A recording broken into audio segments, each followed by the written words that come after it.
Can you count to 10 for me? 1, 2, 3, 4, 5, 6, 7, 8, 9, 12. Oh, you skipped one. You skipped one. Learning. You're learning? Yeah. Okay. Could you just tell me what your address is and your name? My address is 2320 West Croft Circle and E.L. Kirby. And why'd you make it EL? Well, that's what I'm going by. Okay. Ah, well, it's good to see you. Well, I'm happy to see you. I have thought a lot about you since you were here. Have you thought about what we talked about the union and the strike?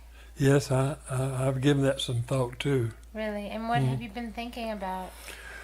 Well, since I've not worked in a textile mill since 1941, well, early part of 42, I've not had any reasons to communicate with them.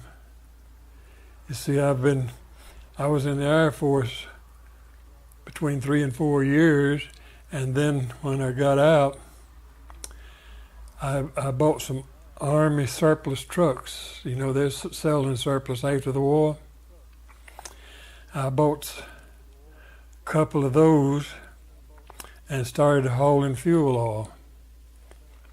I had an unusual experience. I first put in an order with the dealers around here for certain.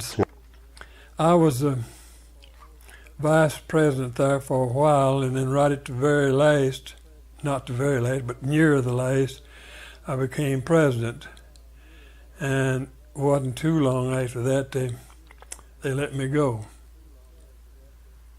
I was fixing looms, and when a loom fixer is working on a loom, he either lays a wrench or a bobbin on the front of the loom on the cloth part, so the weaver will know that he's working on it and will not start it up. Well, somebody took that bobbin up and the weaver started it up. I had an idea, since they was wanting to fire me, I had an idea it was the overseer or the assistant overseer that did that. I mean, took the bobbin up to give them a reason to fire me. Of course, I'm only guessing.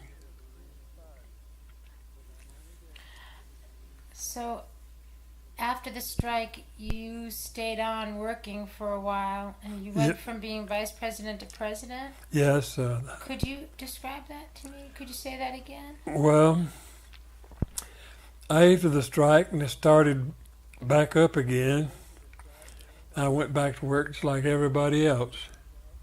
And I worked a number of months, I don't know how many. And I knew they were... One second. Wait a second. Okay. Then... No, can you start that again? After the strike, you went back to work like everyone else? Yes, I went back to work. Can you say after the strike? Yeah, after the strike, and I worked there a number of months. Okay, so you were saying after the strike. Okay. All right. Well, after the strike, and everybody went back to work, so did I.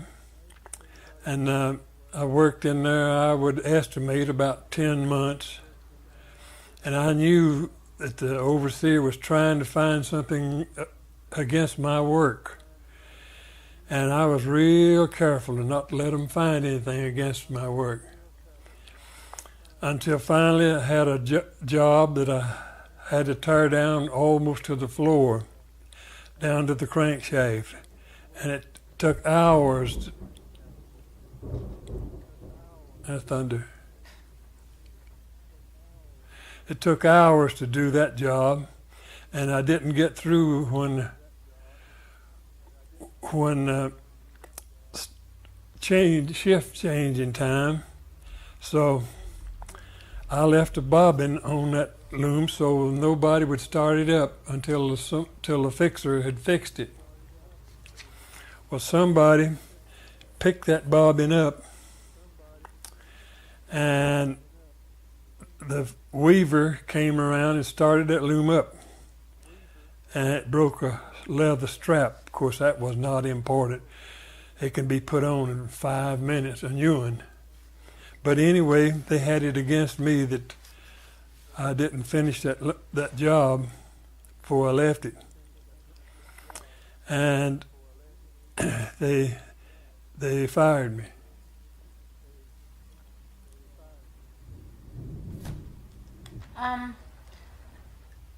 So would you say that after the strike, everyone went back to work and your union kept on meeting? Yeah. Okay, could you tell me that too? Could you describe that to me? Mm-hmm. Yeah, after the strike, the union kept on meeting after we had gone back to work. And finally, the company gave us orders not to use their hall. So we built a hall over on a hill, not too far from the village. And we used that as a meeting place. And after the union died, that building burned up. I don't know what happened.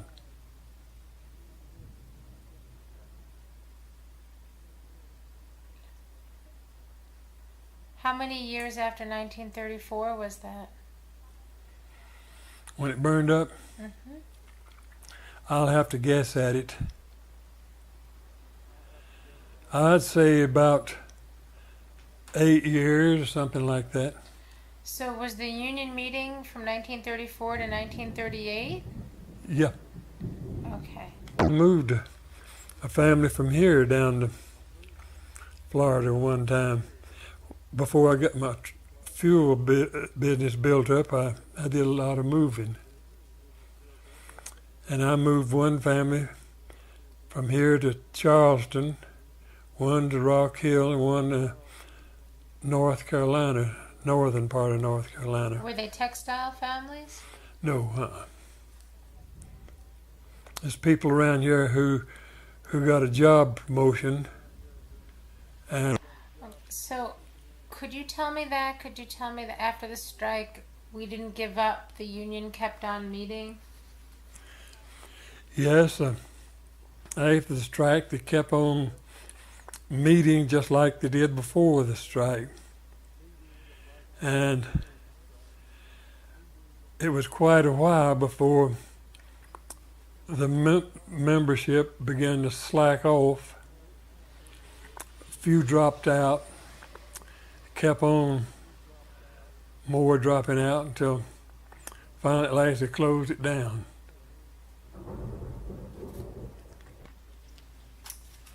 Could you now? You built your union hall before the 34 strike, didn't you? Let me see now.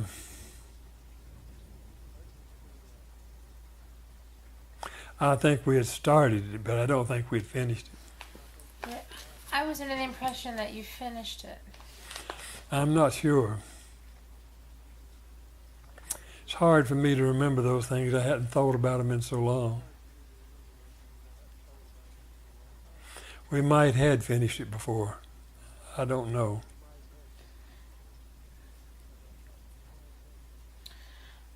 It's raining here a little bit now. Yeah. Oh boy. Here it hitting the awnings. I wonder. Okay. In what had been a Could theater. you say we were meeting about? We were meeting above the company store in what was used for a theater. They had movies in there, and that was the silent movies. And there was a lot of people going that couldn't read. They would throw the information on the screen in print. And there's a lot of people couldn't read, so they'd have the ones sitting beside them read it out. So everywhere you look. Okay, but When did you all started organizing your local? Probably right after the NRA went into effect, didn't It you? wasn't too long. Wasn't too long. That's right. Roosevelt was the motive. He gave us the motive.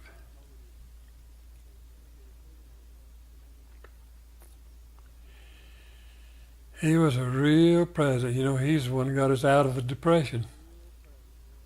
I didn't know whether you knew that or not. So the NRA passed and Section 7A was put in place. Mm-hmm. And you all started Organizing. Could you tell me that? Say Section 7A was put in place. We started to organize, and then tell me what happened in Pacolet. Okay. When NRA became effective, we were organizing very fast after we got started. And I think we got about 60% of the employees inside the union, or possibly more, but I'm kind of conservative on that. And then when the top unions, leaders began to call for a strike, we organized a strike too.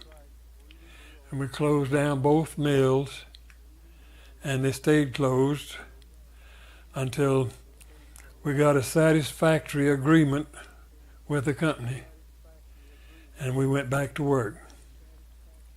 Now, I was under the impression that you all went back to work because the National Union and Roosevelt called the strike off. Well, they may have called it off, but we were the ones, in our case, we might have gone back to work earlier than some of the other places. Now, you were going to tell me about when you started to meet, you met in public, and did everybody know it? I mean, I know that your stationery said that you met every Saturday morning. Well, I believe it was Saturday evening, because when the mill was running full time, we worked Saturday mornings. We worked 55 hours a week, 10 hours a day, and Saturday 5. Now, when the NRA came into effect, Then they cut it down to 40 hours a week. okay, and that's when you started doing your organizing, didn't you? I can't say. I don't know now. Yeah. The NRA was passed. 5 days a week. Didn't you work Saturday mornings half a day? Well, not after the strike, and the government cut the hours down to 40. Well, we could work more, but they'd have to pay us 50% more wages for the extra time, and most of us didn't get any extra time. Could you describe to me how you built your building? Well, there was a man, if I can think of his name right off.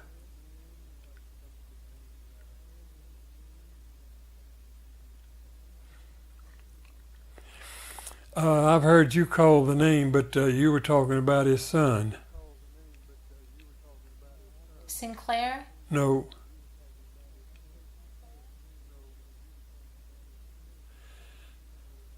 My mind's extra good. Sometimes I can remember something 5 minutes.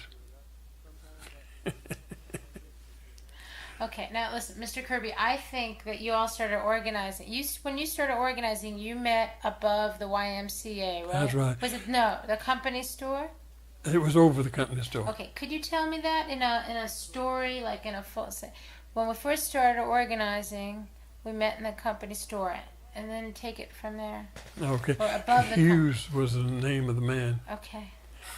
Well, when we first started organizing, we met over the company store and what was at that time also a theater, a silent type theater, which was on at least once a week.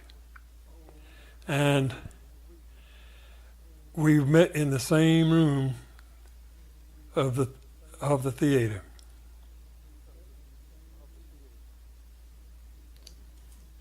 Now, were these meetings publicized? Oh yeah, everybody knew this there. Could you talk? Can you say that and talk about that? Oh yes. We all talked about the union, and even the people who never joined, they talked about it too. They wanted to join, but they were afraid they'd lose their jobs, so they stood back. And everybody in the community or anywhere near Packlet knew that the union was being organized and knew that it was meeting every Saturday.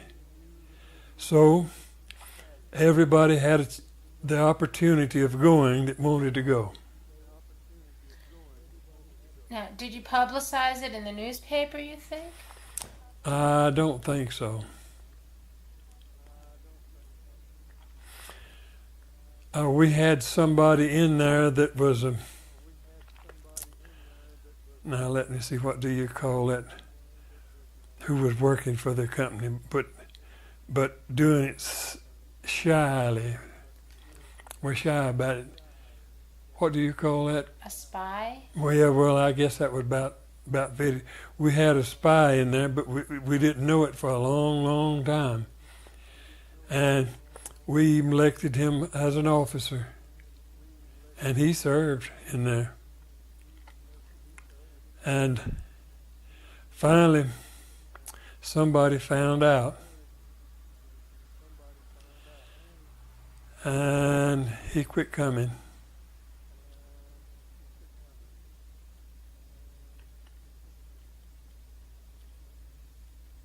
Did that have an effect on your union?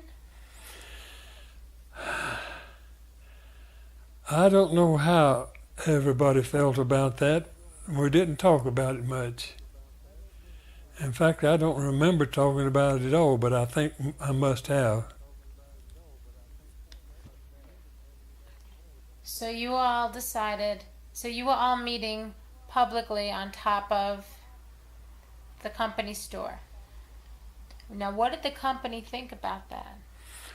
Well, they never did say anything about it. Could you say that the company didn't say anything about our meeting there? No, they never said anything. Could you say the company never said anything? Oh, yeah, the company never said anything about it to us until eventually they called us off and told us we couldn't meet there anymore. So then we decided to build our own hall. And we did it ourselves, all the labor. Mr. Hughes oversaw the construction. Mr. Hughes was who? He was our secretary.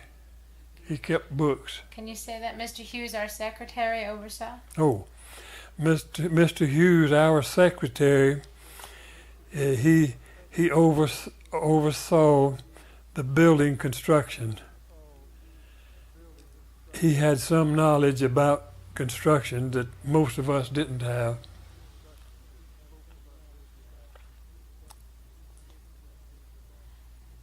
And then how did you proceed? What did you do?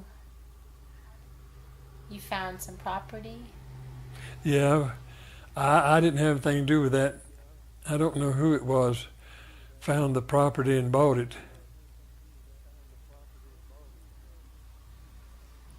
So we bought some property near the Millville. Where would you say the property was?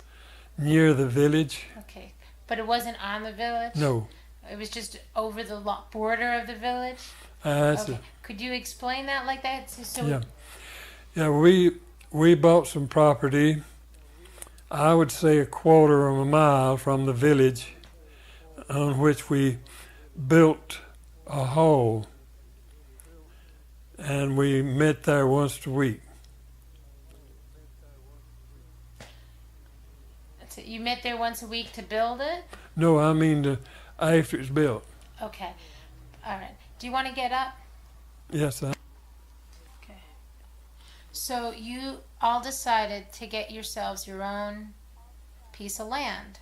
right. Now, what did that represent to buy your own piece of land? Well, that made us feel more like Well, could you say buying our own piece of land for our union, huh? yeah, in buying this land, it gave us hope because it was ours and nobody could run us off. We felt great about having this tract of land and about the building we put on it.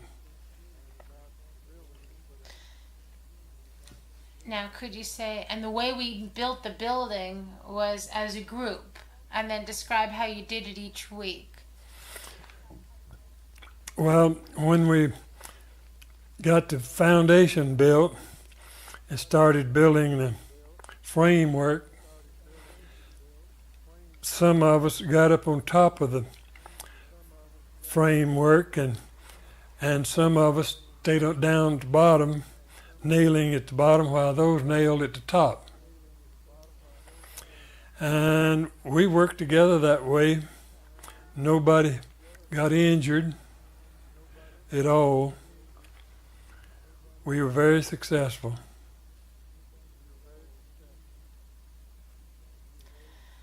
Now, could you describe to me how each week different people would bring their own tools and come there to build the Union Hall? I'm trying to get this process because it's very exciting. Mm-hmm. Well, most of us had some carpenter tools, and we would carry what we had, and we always had plenty. In fact, we had more than we actually needed. So we used one another's tools whenever we needed to, and that way we got more accomplished. Okay. Now, would you say that Right. Well, when we were out off work, we would go over there to usually just a few. But on Saturdays, there's always a big group, all we could handle. And in fact, there'd be some there that we didn't have jobs for, just stand around waiting. We had plenty of help. And finally, at last, we got it accomplished, and we were really happy about it. Do you remember seeing the finished building? Oh, yes. Tell me that. Say and I remember seeing that finished building, and then go with that. Well, when I remember seeing that finished building, I would walk around it and look, walk to the other side and look, and then sometimes I'd go back and look at the other side again because I was really proud of it. Now we made our own benches, but there were hard benches. Of course, it didn't bother me at that time. That was before I was injured and having sciatic nerve trouble. So we all sit on those wooden benches and proud to do it. Did you build a desk?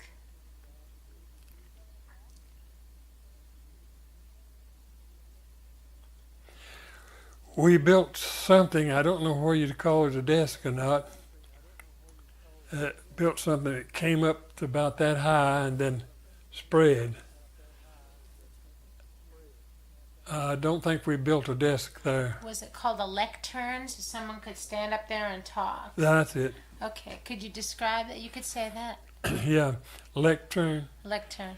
Well, yeah, we built a lectern and put it up on the podium, and the one in charge would go up there and do his speaking. And then if they had somebody making a report, it would give him the podium, and he would give his report.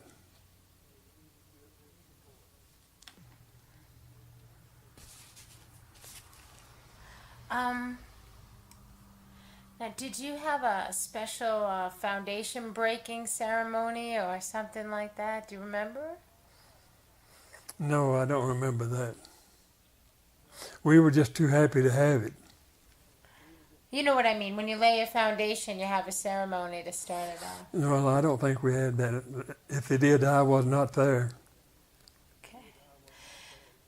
Now, do you remember the first big meeting that you had when it was finished? No. Okay.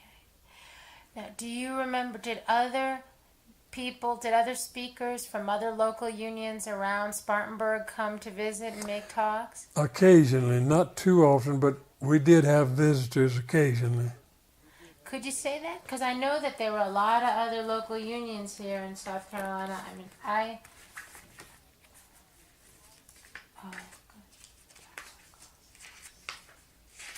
oh no. How can I not?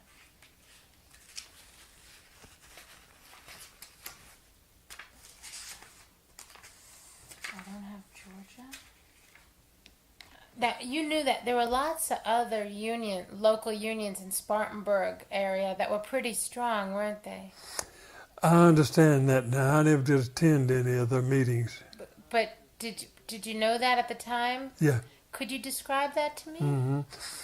Yeah, there was organizers from the union headquarters going to the mills and organizing and getting some of the top officials in position to lead, and they did the organizing.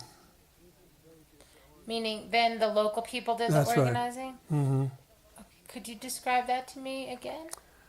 Well, the local people talked about the union just about every day, and we talked to people who had not joined and asked them to join, and we got a good many that way. But there were some that would not join. They kept putting it off, hoping that it would become 100% unionized, and then they was aiming to join. But that never happened. Now, Spartanburg County was a really strong county. So was South Carolina. I mean, in terms of local unions, lots of them were organizing. Spartanburg was a really strong place. Did you know that? I knew it was fairly strong, but I never did know the extent. Could you tell me that it was strong, and maybe explain to me why this area? Yeah, Spartanburg were real cooperative in organizing because we knew that President Roosevelt supported that, and that gave us hope. Had it not been for that, I doubt if we'd organized at all. So we were really happy that we had a president that encouraged us to organize. Now, so how long would you say it took to build your union hall? Did it take a year? No, I don't think so. You think it took less than that? I think so. Can you take a guess? Well, it wouldn't do any good because I couldn't tell you how much. I would say about 8 months. Okay, could you say that? I think it took us 8 months to build that union hall. Yeah, I believe it took us about 8 months to build the union hall.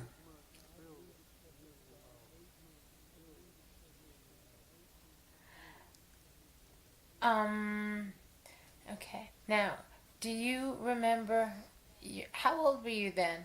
back in 1933 and 34? I was in my 20s.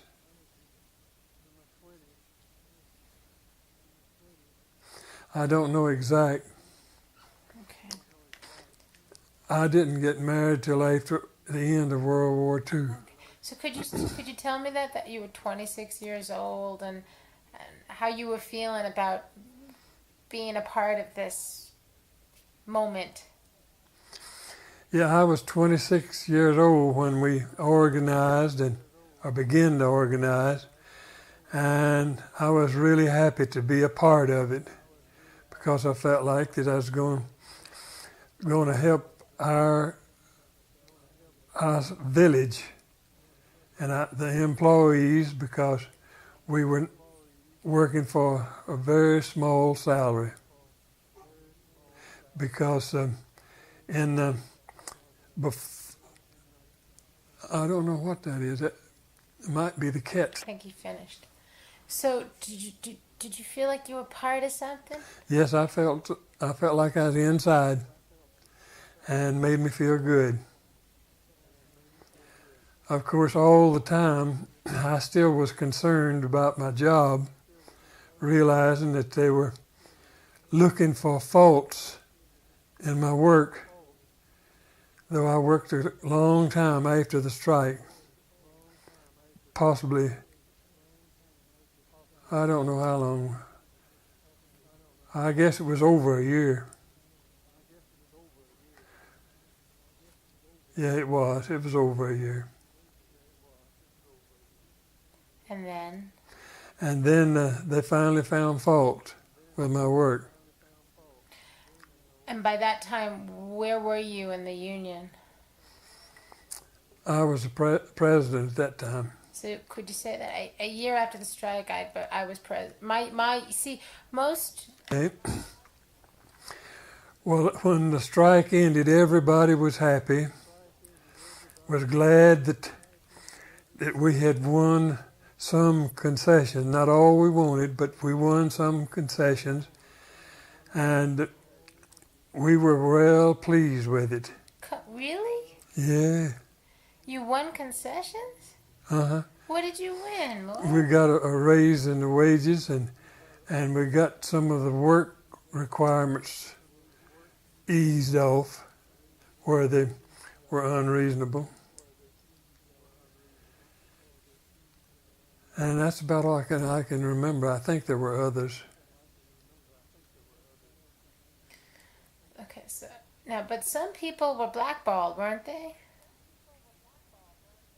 Now ultimately you were blackballed, weren't you? That's right. Okay, but so after the strike, you went back to work. You said. Yeah. Okay. After thinking about it, I believe I worked there over a year after the strike. But the whole time, they were looking at you? Oh yeah, they were looking at my work daily. After the strike? Well, after the strike, I knew that they were trying to find fault with my work, and I also knew that there's a chance they would eventually do that. So one day, I had a loom that. Well, after the work, I was working. And after the strike, I got back to work. Well, after the strike, I got back to work, and I was very careful to make sure that I made no mistakes. And I knew they were watching my work, trying to find fault. And I knew that they would eventually find something.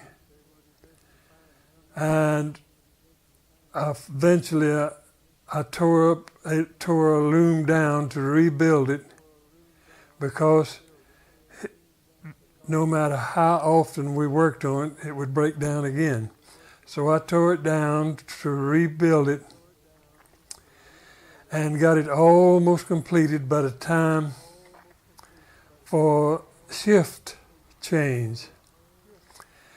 And when we leave one unfinished, we were supposed to leave a bobbin on the top of the loom, on the cloth side, so that the weaver would not start the loom up till the fixer finished the job. And then somebody slipped and took that bobbin off of the loom.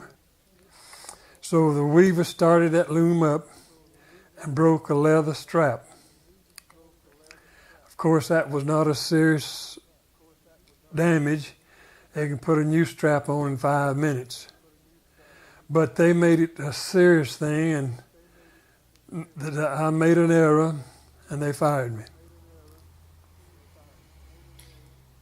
And what was your position at the time that they fired you? Loom fixer. No, in the union.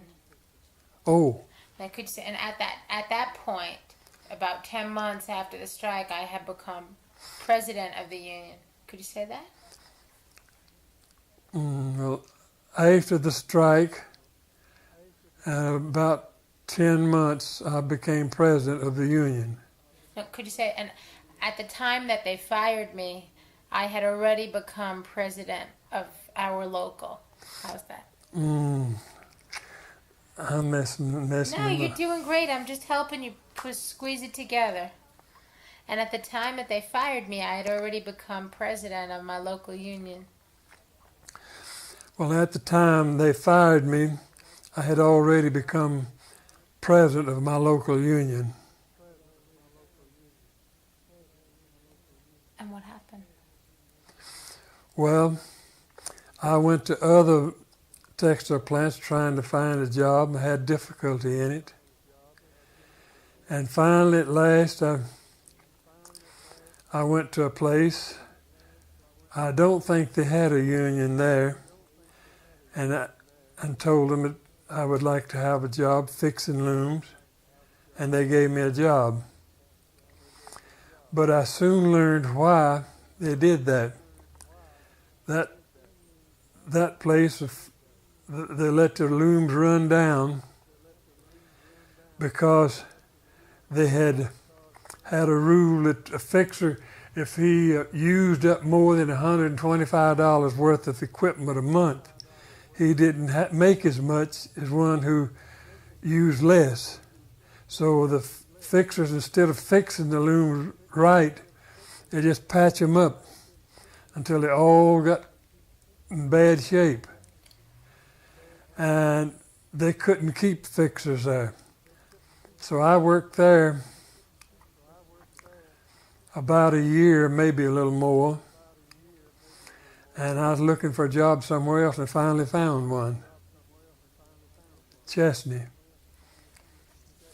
And I worked there about a couple of years, 2.5 years. And then I found another job over in Lawrence. That was further away, where the people didn't know me, and there wouldn't be talk about me being a union man. And I got a job there, and made more than I'd ever made because they were making fancy goods there, and we didn't have as many looms to fix because they wanted us to do a good job instead of doing a fast job. I have a question.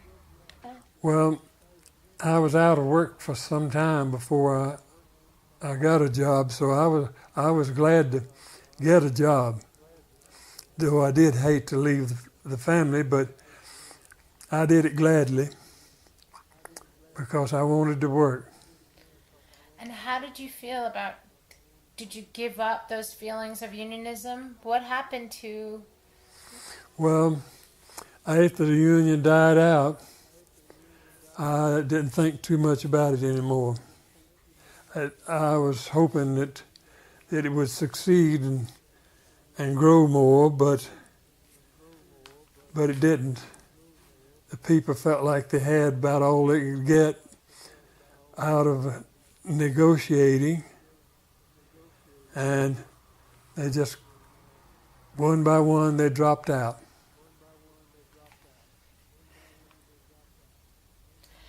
Now, your family worked at. No, all this time, what happened to the Union Hall from 1934 on? I mean, and when you guys kept on meeting in the Union Hall, didn't you? Yes, it kept on meeting for quite a while. I wasn't even there when it quit.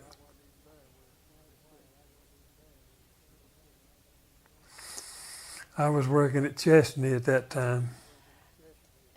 So, if you were going to put this story together in a brief way, would you say, even after the strike, we didn't give up, we kept on meeting?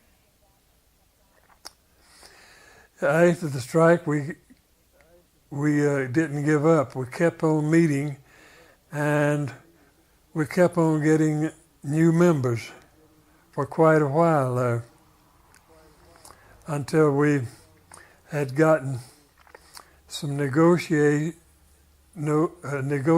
agreements from the company, and seemed that everybody, well, most people were satisfied, and they got slack. It quit going to the meetings. Now, were you the only person who was? Would you say you were blackballed ultimately from this area? Well, there was plenty of them. Oh yes, there was plenty of them. Would you say that?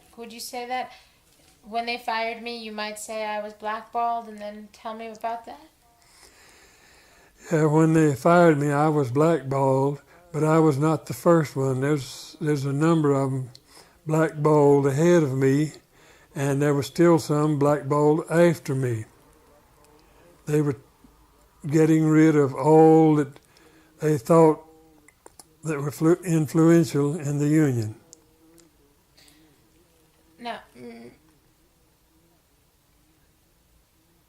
Now, who owned your mill? Was it Walter Montgomery? That's right.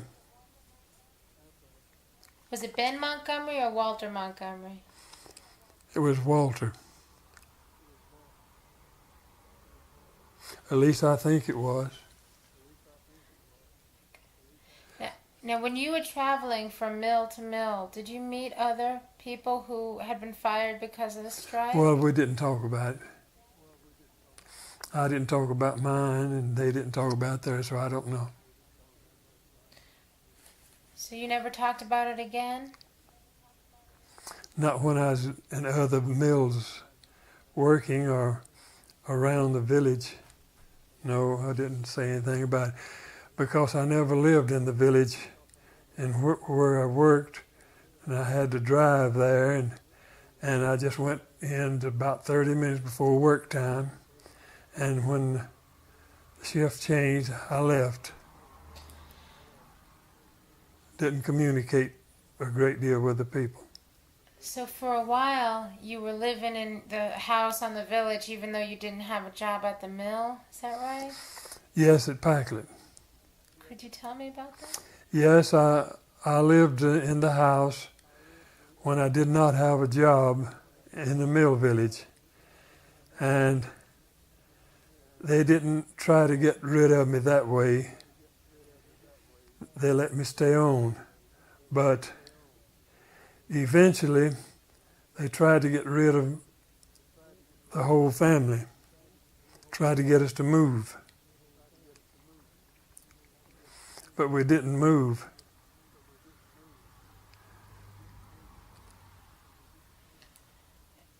Would you say you left instead of the whole family having to leave? Mm-hmm. Would you say that? Oh.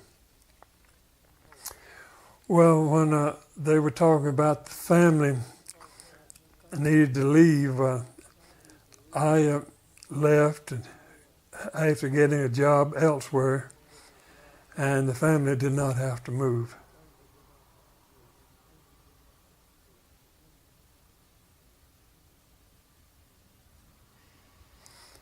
But there was a time after that, something else happened. I don't know whether you want me to give that or not. That's when your papa did that thing with the sewer. Yeah. Yeah, you told me that already. Uh-huh. Now, were you aware that the South Carolina had all this union organizing going on at the same time? Yes, I recognize that. Were you aware then? Yeah, I was aware of it then. Do you think we should, now,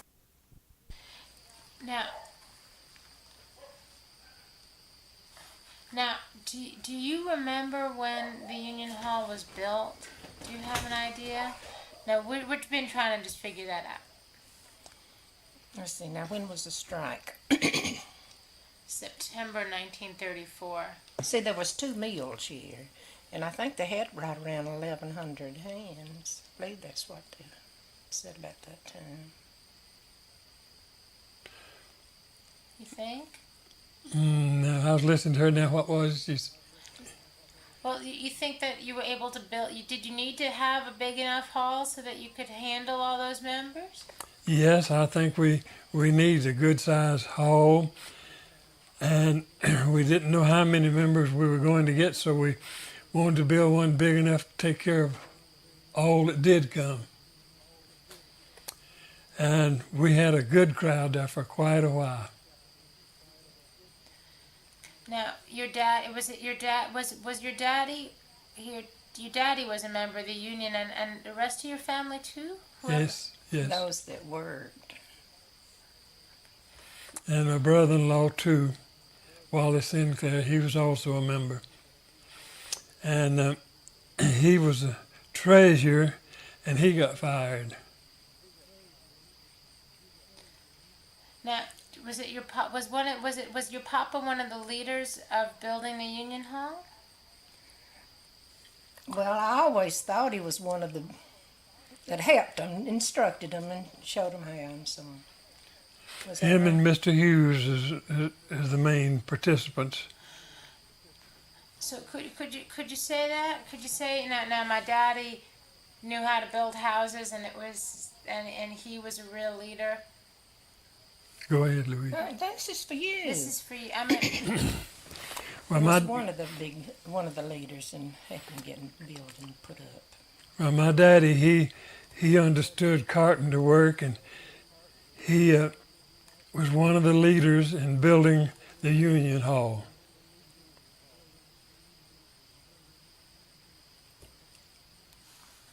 you're being stingy, honey. Okay, you're just saying exactly some what I'm ands and saying. buts in You know, there. you could throw a little bit more.